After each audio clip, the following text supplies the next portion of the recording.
Pag-usapan natin ito no ng mas detalyado itong komento ni Casimero na hindi po nagustuhan ng karamihan po sa boxing community. Itong komento niya kay Marlon Tapales na sinasabi naman ng kanyang mga fan na nagre-real talk lang si idol namin, ano? At sa totoo lang po ba ito tanong ko no. Ito bang mga nilalabas na kumbaga statement ni Casimero, ito ba ay nakakasira na sa kanya o okay lang ba na pati kapwa niya boksingero ay kanyang binabanatan? Powercast Sports. If you're new here, don't forget to subscribe and hit the notification bell. This content is presented by Arena Plus, Astig sa Sports. Makinig po kayo at ito po ay pawang katotohanan lamang at syempre opinion po natin ito regarding po sa kumbaga umiinit po ngayon at napapansin ko yung mga kakilala ko sa boxing community ay medyo napataas ang kilay at sabi nga ng mga ibang followers nagsisiiyakan daw ang boxing community nagre-real talk lang naman daw itong si Casimero kasi naman ang sinabi ni Casimero dito parang ayaw daw manalo, no? Dito na Tapales, salamat, ako na bahala. Okay, ito okay, pero yung sinabi niya mismo dun sa video na at saka dun sa caption niya na na ang masasabi lang niya Tapales parang hindi mo gustong manalo at puro depensa. Well, siguro ganito po, unahin ko muna ito para sa mga Casimero fans kasi may mga iba pong mga Casimero fans na bias po talaga at hindi po makaintindi. Kumbaga pag yung Casimero nila ang pinupuna, ito totoo to, pag pinupuna yung Casimero nila na kumare kulang sa hangin, galit na galit, bakit hindi na lang daw suportahan ang kanila pong boksingero? Boksingero din naman namin yan, sinusuportahan namin. Pero pag alam mo na, pag namumuna yung kanilang idol, okay lang. 'Di ba? Namumuna si Casimero kay Tapales, okay lang. Pero ang problema po kasi, kinukumpara niya po yung laban ni Casimero kay Uguni. Kay Inoue, magkaiba pong level kasi yan no? That's an unfair comparison. Pero sa akin, aminin ko po sa inyo, okay lang naman si Casimero mag-trash talk kung kaaway niya, yung kalaban niya. Kung si Inoue, walang problema. Siguro mga Pilipino tutuwa pa dahil gusto talaga namin makita yung laban ng Inoue at Casimero dahil napakahaba na ng story na yan Pero para i-mention pa ng mga parang hindi maganda, no?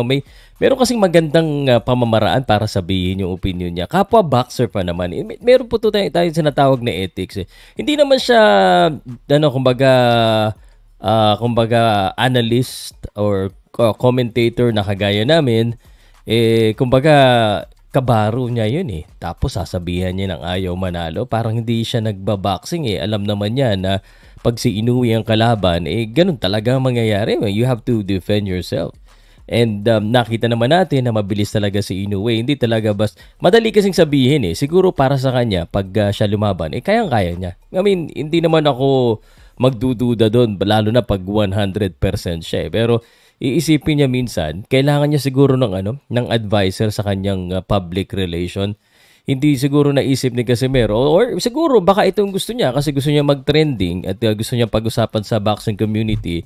Pero negative na yung nagiging impact sa kanya na sa halip na suportahan siya ng karamihan ng Pilipino, medyo medyo kabaligtaran ang nangyayari dahil sa katotohanan po, marami po sa atin ang nakakita na maganda po ang pinakita ni Marlon Tapales at talagang ginawa niya ang kanyang the best, although talo siya. Now, of course, sasabihin ng mga tao, sir, bakit si Casimero ginaganyan yun, hindi naman siya natalo? I mean, but the point is, it's again a different level. At kung alam nyo, kung Pilipino ka, ikaw nasabihan lang na, hindi naman talo sa Casimero, nasabihan lang na hinihingal, nagagalit na kagad kayo, paano pa kaya sabihin na ayaw manalo? Na kung ano-ano pa, 'di ba? So, sa akin lang naman, guys, everyone is entitled to their own opinion, but hindi tuloy yung mga tao Kumbaga, kung ako yung naghahawak sa kanya bilang PR manager, that's not a good way to say. May mga bagay po na hindi na dapat sinasabi. Lalo na sa kapwa mo kabaro mo. Alam mo nga, sa boxing community nga, meron pong ethics ang mga licensee. No? Nabasa nyo po ba yung ethics ng mga licensee? Na bawal nyo, yung mga judges, they cannot criticize each other. I mean, obviously, if they want to file a complaint privately against each other or against the judges, they can do so. But publicly, it's not good para sa ating maliit na komunidad. No? Pero ginusto niya yan. Alam naman niya na ganyan po talaga ibabalik ng mga tao sa kanya. Pero dapat yung mga fans niya, dapat maintindihan din na it goes both ways. Hindi lang po puro kabig. Hindi lang po puro maganda, may pangit din. Kaya ako nagsasabi sa aming mga magko-comment doon sa uli ko, Sir, dapat maganda lang sinasabi mo. Bakit? Si Casimero ba maganda lang sinasabi niya? Ako, hindi pa nga ako nagmumura, hindi nga ako nag-call ng name kay Casimero, pero yung mga ibang vloggers, okay lang sa inyo. Kasi bias po ang iba. Hindi po lahat bias po talaga. Or sabihin kong bias or baka hindi lang makaintindi. Marami pa naman sumusuporta kay Casimero. Mga nagbe-message tuloy yung iba sa akin. Dati suporta ako pero bakit kapwa Pilipino ginagano? Hindi na maganda. Dapat yung nakapaligid sa kanya, pinifilter yung ibang mga sinasabi niya. No? Narinig mo ba si Manny Pacquiao na nagsalita ng ganyan against sa kapwa niya ng ganyan na ganyan? Diba? Yung pawang katotohanan po itong ating pinag-uusapan. Ang sa akin, tapos yung mga vloggers na kampi sa kanya, real talk lang daw. Medyo one-sided. One-sided po. One-sided talaga.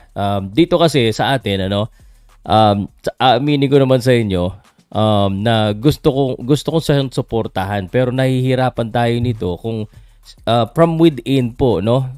Yung angas, okay lang eh. Pero from within, parang yung kakampi niya mga Pilipino na solid na Pilipino na gusto siyang makita lumabang kay Naoya Inoue, pare-pareho naman tayo ng goal eh. Gusto natin talunin si Naoya Inoue. Magpapakalbo ako every time, lalo na pag si Casimero. Kaso, yun lang. Advice ko lang siguro. Nag-a-advise na naman ako. May matitrigger na naman. But, minsan kasi nakakasira na eh. And ang dami tuloy galit na makakakilala ko mismo sa kanya. Kagustuhan niya yan. Pag lumaban siya ngayon at maliit na bagay sa kanya, ma-criticize sa kanya, pangit. Boksingero siya eh. Kabaro niya yun eh. Dapat sa kanya, nag-focus na sa training niya at kung may ita-trash talk siya, yung kalaban niya. Diba? Totoo naman eh. Magagalit kayo dito, magagalit kayo sa akin dahil ginaganito ko si Casimero, pero pag si Casimero yung nagsasalita, okay lang. So, sasabihin nyo, real talk. Diba? Let's be fair here. We want Casimero to succeed. And pag nakalaban nyo to si Inoue, we wanna get behind him. But how will we do that if parang yung essence natin, boxing kasi very nationalistic sport eh. Parang yung bandila talaga eh. Hindi po ba? May katuwiran po ba yung sinasabi ko? No? Tapos may magko-comment ngayon, Sir, content. Natural, content ko si Casimero. Yan ang requested nyo. Ang dami kong follower na Casimero fan na naiintindihan po yung ibig sabihin ko na ang problema sa iba, hindi nila nire-respeto yung opinion ko. Yung opinion nila nire-respeto nila pero hindi nila naiintindihan. Ginagawa natin ito para sana makatulong sa kanya. 'Di ba? Papakita siya ng malaking pera, nanalo siya sa pusta na ganito. Sino naman nang nakipagpustahan sa kanya ng 1:1? Inuwi siya. Sino naman ang makikipagkaliwaan sa kanya doon? May mayaman ba doon? Diba? Hindi na magandang ehemplo. Okay maging maangas, don't get me wrong guys. I love talking about it. But may ilugar natin, natin yung kapwa Pilipino natin. Siguro hindi lang tayo sanay. Pero ang request ko lang, again, kung okay lang na gawin ni Casimero yun, dapat okay lang na gawin din ng iba sa kanya. no? Lalo na ibang boxer, kung ganun pala ang pananaw ninyo, huwag nyo sasabihin na pag may nag-opinion kay Cosumero na against sa kanya, na inaaway siya, na may opinion na ganito, na totoo naman, sasabihin nyo, hindi na lang tayo sumuporta. Kung yung idol nyo mismo, hindi kaya sumuporta sa kapwa niya, boxer. Diba? Maliwanag, diba? Nagkakaintindihan. Yun lang po.